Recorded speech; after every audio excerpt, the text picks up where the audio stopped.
Hi, I'm Katie Tamblin, and welcome back to EcoDove. Today we'll be tackling the subject of worker exploitation and modern slavery, speaking to experts working to help prevent human rights abuses in the UK construction sector. 49.6 million people in 2021 were living in conditions classed as modern slavery. 27.6 million of those were in forced labor, and 22 million of them were in forced marriage.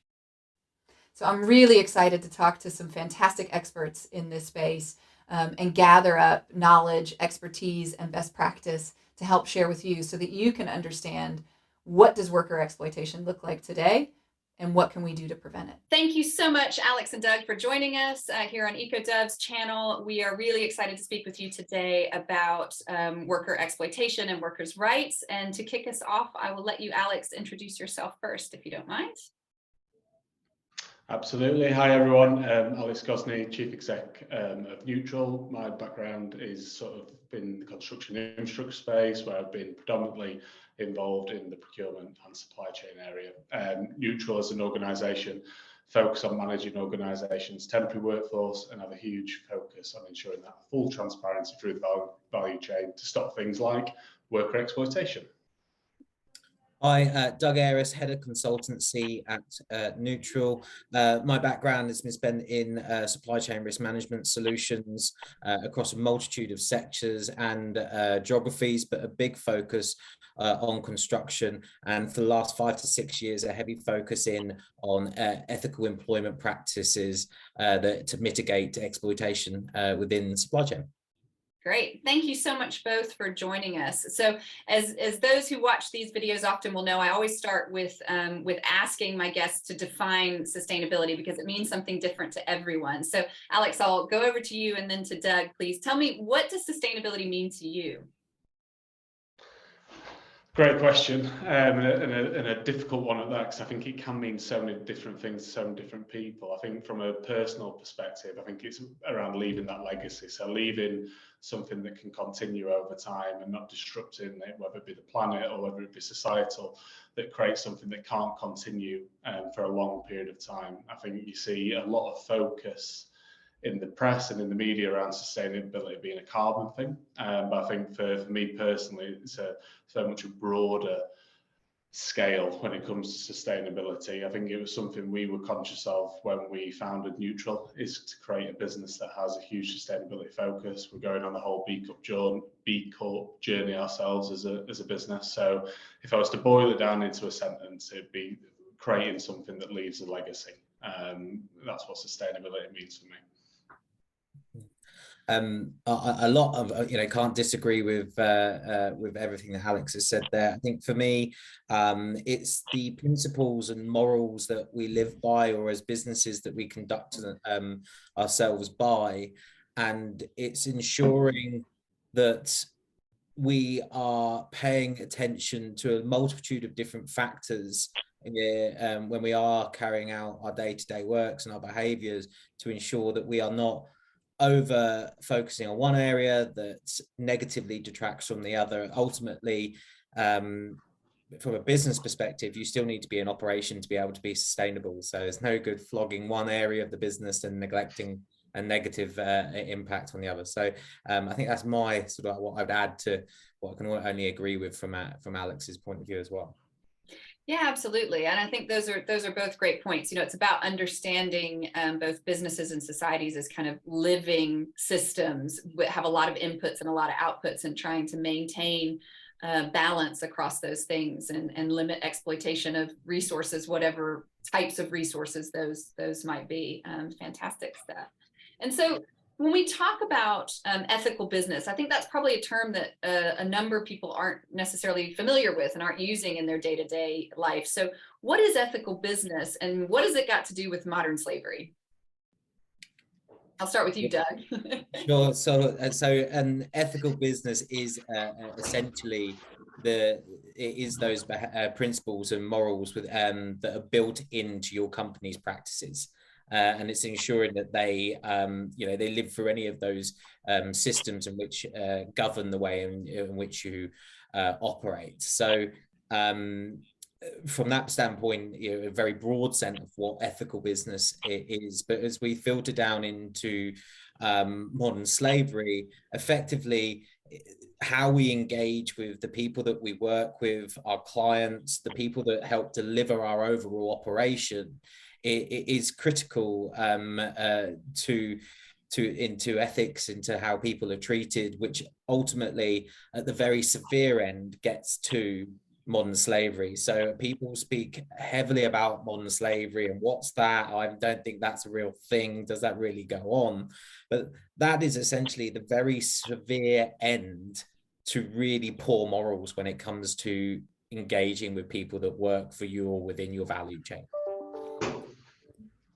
I'd agree with you there, Doug, definitely. And I think ethical business, or for me, I don't really like the term ethical business. I think, business should be ethical. But decisions that are made by, owners of organizations can have a huge effect. And I don't think in a lot of cases that, businesses truly understand the effect in the decisions that they make. And I think, back to what Doug's point was there, that can then trickle down into modern slavery. And I think you've seen over the last 3, 4, 5 years in supply chains volatility that's been out there, whether it's been through the pandemic or whether it's cost of living crisis or the war we're seeing in Ukraine.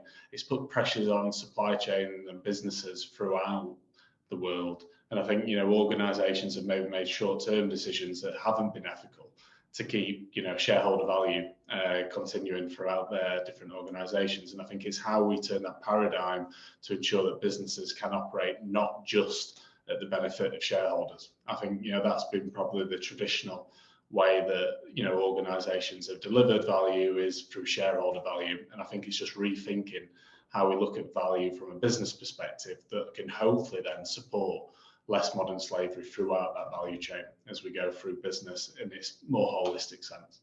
Mm-hmm. So what type, we talk about worker exploitation, and Doug, I think you made a great point about how modern slavery is, we think of it as kind of the sharp end of that, but you're absolutely right. It's a spectrum of worker exploitation. There might be small exploits and there might be really, really severe exploits. So what types of worker exploitation do you find are the most common things that that are still happening in supply chains today? I think, especially in the areas where we're working, predominantly we're working in the construction sector. I think it can be even small things, it can be things around people not understanding the terms of employment or their rights under the contract, so having visibility of that. But then it can get much wider that, you've got instances where, temporary workers aren't necessarily getting paid all their holiday pay, where that's been collected and not passed on. You've got potential areas where people are not, they're adding additional costs to the workers, whether that be in forms of rebate or otherwise. We're seeing a whole host of pressure when it comes to the workforce in terms of what are they earning on a daily basis. And I think as pressure gets put on these businesses, at the moment we're seeing in the construction sector, the workers are seen as an easy place to potentially recover some of that margin. And that might be from, not necessarily passing on all that money down there. So we do see elements of skimming, if that's what you want to call it, that in the workforce, which is, definitely a worker exploitation, in my view. That shouldn't be going on in today's world. I think adding to that and maybe on less of a financial side of things, as you see, is work fatigue, working hours, hours to drive to site. It's no secret around labour shortages as well, and being able to get those people to your project can sometimes come at a cost to the human, being one of those. Always elements around personal protective equipment and the quality and replacement of that. There's small things that are just poor ways to engage or manage a member of the workforce that ultimately can lead to exploitation. Because if you're prepared to accept someone working 14 days out of 14 to get your project closed, closed and complete in time, what else are you prepared, for them to experience, so you meet your business objectives? And so yeah, as you say, Katie, a spectrum is a great way to put exploitation. Mm-hmm. And do you find that these types of exploitation take on different forms in different geographic areas? So Doug, I'll start with you on this one. Yeah, so I think if we talked about child labour, for example, reality is in the UK, in construction sites, for example, you're just not going to see it effectively. We've got practices in this country that are mitigating against that, high levels of education and so on that's going on, that just mitigates that type of severe exploitation. But whereas in more developing parts of the world, that is something that is common. Children not going to school and going to work is potentially a common and practice which you just see in other parts of the world, and particularly in areas where there are high levels of manufacturing of mass scales as well. It comes with different workforces, different types of supply chains that opens you up to different types of exploitation, forced and bonded labor, human trafficking, child labor being probably more prevalent in those areas than it may be here in the UK. And what I'd say within the UK piece, Katie, is that this worker exploitation can be very sophisticated. So this isn't just a simple organisation. We're seeing very sophisticated models delivered by intelligent people to try and hide a lot of what goes on. And it's very often the organisations find themselves in a place where, through no fault of their own necessarily, this is going on within their sites or their projects, not because they want it to go on, it's because they don't have the process, the systems, or necessarily the education to be able to have the awareness of what is going on. And that's a lot of what we find, is that the businesses that work with, a lot of them are doing the right things. It's just because we work in such a fragmented industry, there are so many layers in the supply chain, it is challenging to get down to that bottom layer of the supply chain. And that's where some of the great work that Doug's doing is getting very much down to the worker in the bottom tier of the supply chain to find out what is going on in these supply chains. Mm-hmm. I think you raise a really good point. So if we talk about the different forms that exploitation takes in different areas, because we have a strong legal framework that prevents some of the most egregious exploitations, like, as Doug mentioned, child labor, then the methods to circumvent regulation and the methods by which you reduce that cost down and down and down become more sophisticated. And I think you touched on it, but one of the key things I'd like to understand is, we accept that a lot of the businesses that find themselves in a situation where there is exploitation in their supply chain didn't mean to end up in that scenario. They didn't go looking for worker exploitation. Probably what happens, or at least in my limited experience, they go looking for lower costs, and they find themselves kind of inadvertently outsourcing bad behavior. So, I think that speaks to why it's so important that we look up supply chains. Because if you're looking at employing a worker directly, or you're looking at using an agency, and the agency provides workers at a much lower cost, well, if your main aim is to deliver shareholder value, then it becomes very attractive to look at that agency. So I'd love to hear, and Alex, I'll start with you, a little bit about the role that agencies play in this model and how they drive, that opacity of workforce. I think we find that there's some absolutely fantastic organisations out there, and I'd say 99% of the organisations are fantastic. And I think it's probably the 1% that gives the rest of the organisations a bad name, and you're always going to get those bad apples. I think the key thing for client organisations or main contracting organisations is to really understand what is that framework that they're creating, as you say, Katie, from the top down, which then flows down into the supply chain. Because if you're putting a squeeze from the top, that is going to start to trickle down in some form or other. And a lot of organisations just simply won't have that visibility from when they subcontract one piece of work into who is actually delivering this piece of work. And we've carried out examples where organisations think they're working with, say, 12 agencies, and at the end of the exercise, we've actually seen that there's 75 different organisations in that supply chain. So the complexity is vast, and where you think you might have a rigorous procurement process and due diligence process to assess these organisations, unless you're going through the tiers of the supply chain, it does bring in risk, because you can be working with different organisations who have different skill sets who might be looking to do something in a non-ethical fashion. But when it comes to some of the agencies, I'd say what they are fantastic in is engaging people in a really engaging way. So I think there's a huge part to play for this. I think where organisations sometimes miss in this area is there are still other parts of that supply chain.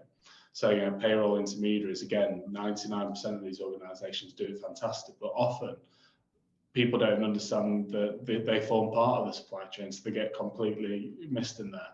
So I think by creating that map, by creating that transparency, by creating that visibility, it gives you a fair playing field for all these organisations to deliver to the end client, whoever that end client may be. But I completely agree with your point. Everything has a cause and effect.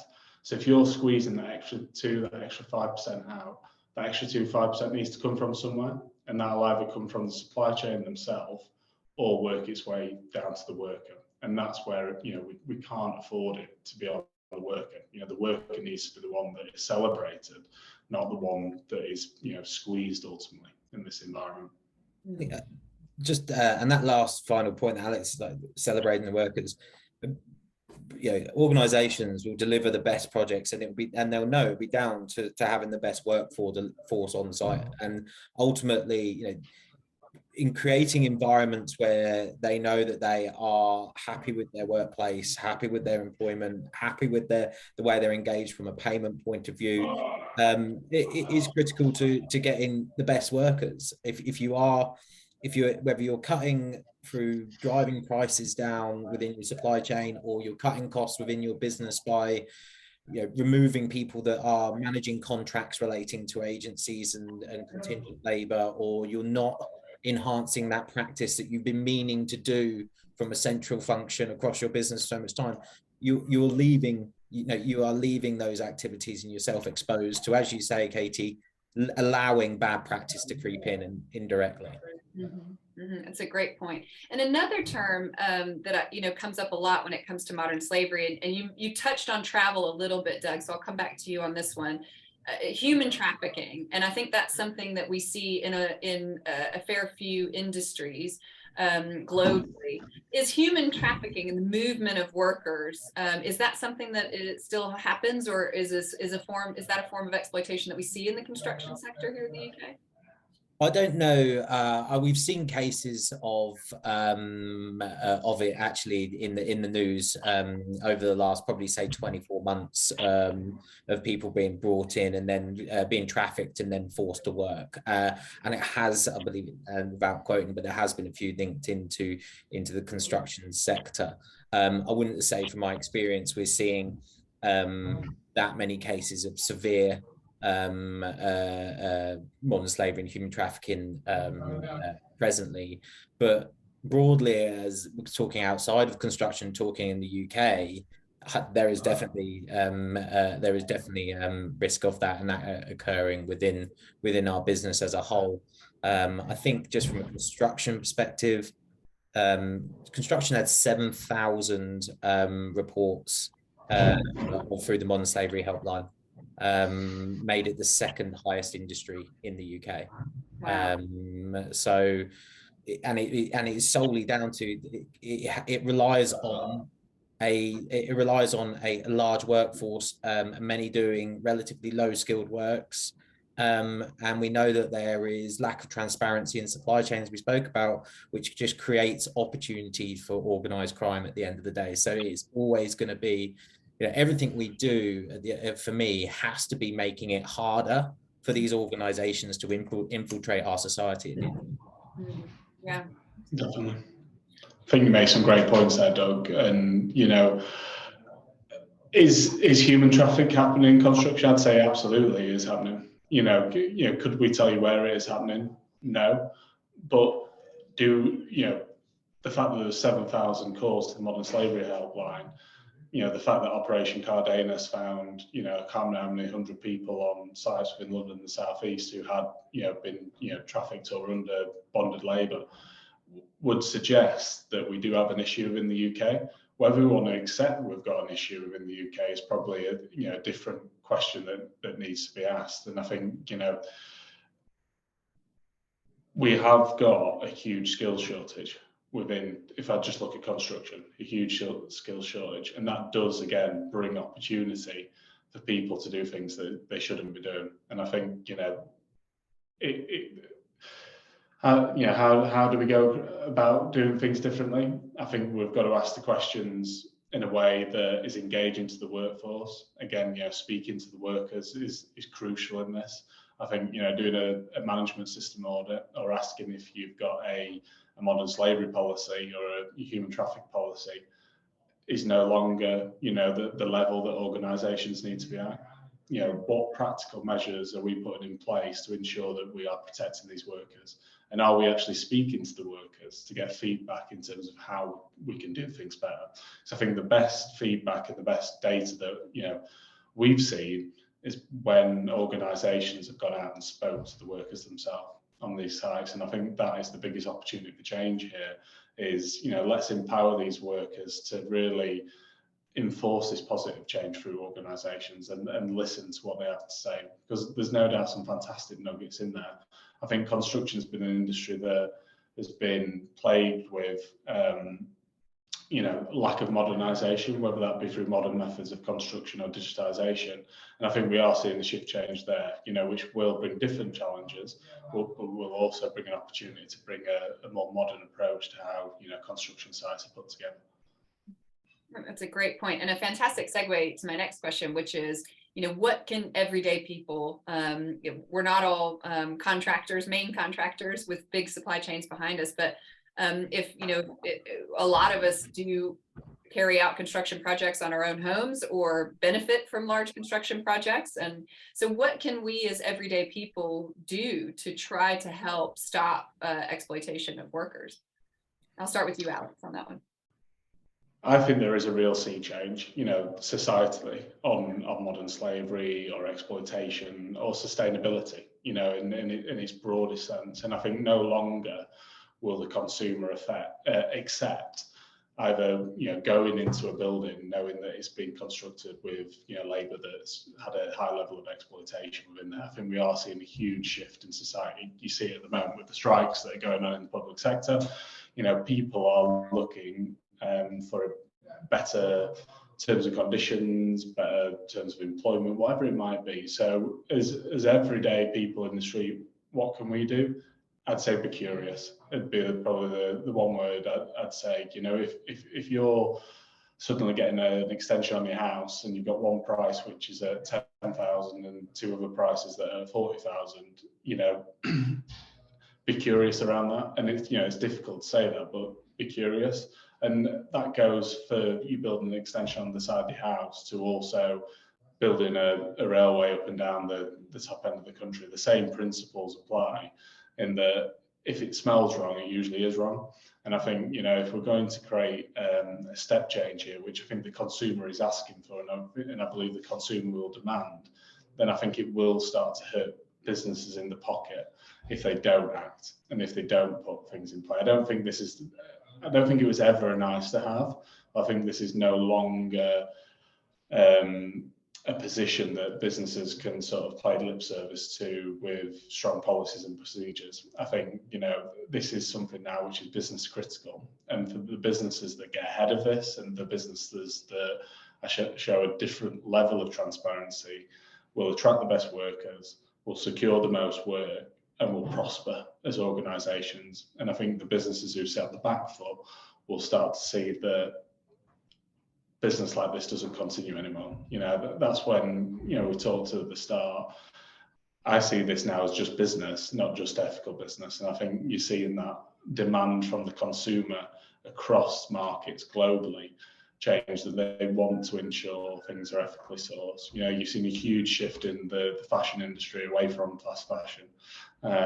You know, are we going to get into that same position on PPE within, you know, the construction sector? Because you could say we've got a fast fashion issue in the construction sector when it comes to PPE. So, you know, I think there is a consumer that will demand change, but the one thing I'd say to people is just be curious and ask questions, and, you know, and see what those questions give you.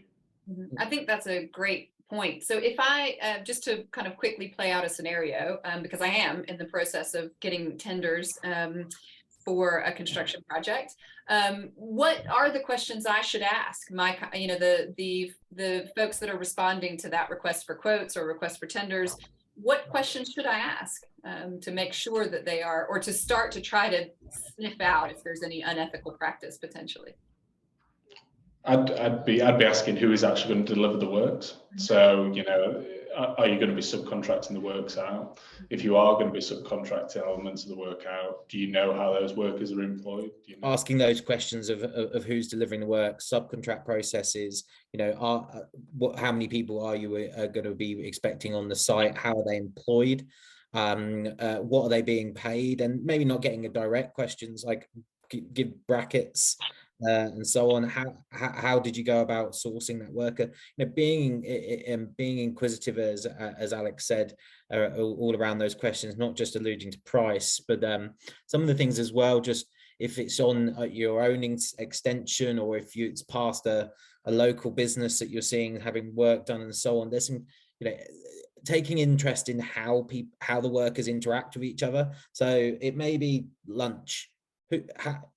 Is someone serving them all lunch, for example? Have they got their own? Are they free to go and get lunch? Are you seeing the team go down the road to go to the shop to get some drinks, some coffees? You know, all of these are little telltale signs around their freedom as a worker within that project. I'd also take a look at their equipment, their PPE, being pretty critical. Are they wearing any? Is it really poor quality stuff? There are all these little soft elements that you may just think that doesn't look like they may be in the best employment scenario that they could be in. And if I observe something like that, let's say just, you know, like you said, a shop in my village being refurbed or something that I just pass on the street, what should I do? So to whom should I report that if I didn't feel comfortable kind of asking questions directly? Unseen's helpline is probably the way to take. They have got people that will take your reports and they will launch and manage that investigation. By no means would we ever recommend that you engaged any contractor or person directly in these situations, because one, you may put yourself at risk. But also you may put the people within that project at risk as well. So indirect and discreet reporting of these things is the best way, one, to close it out, but also to catch the people that are responsible for this. I think if you're working not on your own construction and you're part of a larger business, which is, you know, influencing, you know, buying habits of organizations, then I think you're in a unique position to proposition how you procure work and set out from the start what the baseline is in terms of the standards you expect from you as the buyer down into the supply chain. And I think, you know, an engaging and collaborative process where you engage in these subcontractors, you're listening, you're talking through some of their challenges. There's nothing wrong with subcontracting work out, and there's nothing wrong with using a large contingent workforce. I think the key part here is everyone talking together around it. And I think, you know, that by being able to collaborate, by able to listen, by able to work through some of these challenges, because we're all going through the similar challenges around skill shortage, we're all going through those challenges together. I think by getting around the table and having some grown-up conversations around how we address them, but not only that, how we engage workers and how we upskill their understanding, will mean that you will differentiate yourself from, you know, your peers in the market, which again, like I said previously, I think will secure you more work, will attract better talent into you as an organization, because you'll be seen as an employer who cares about the worker. And, you know, back to where we started, we really need to start championing these workers, because they're the ones who deliver these projects, whether it's the extension on your project or whether you're building huge infrastructure projects. without the workers, these projects simply wouldn't go ahead. So, you know, this is the time now to champion the worker and ensure that they have got the right practices they need to, you know, have an enjoyable working life, but also ensure they get paid what they should be doing at the end of the day. Absolutely. Well, thank you both so much for joining us. It's been an absolutely fantastic and really enlightening discussion, and we look forward to hearing more from you.